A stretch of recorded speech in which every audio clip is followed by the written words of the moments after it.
So I think don't be child-centered is basically just understanding that your children are with you for a season and that they're going to go. And during that season, I mean, we made sacrifices, and there are those things that we said, we made decisions to be there for our children.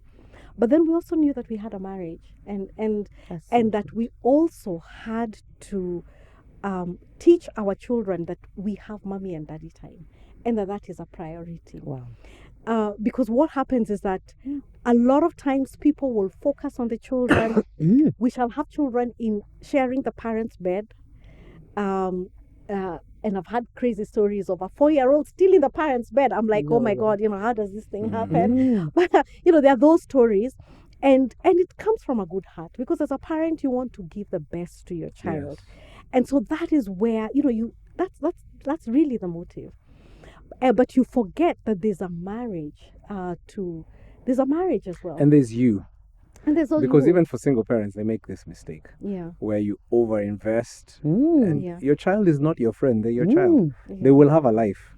They came to your life for a season for you to nurture, make them the best, and release to the world. And if you are going to invest in them like a friend, what's going to happen is, first of all, you're going to sabotage their leaving your house, because you become too attached to them, and then they won't want to go, because now you've kind of put webs around them. And eventually you'll actually end up resenting that child, and they'll end up resenting you. Resenting you.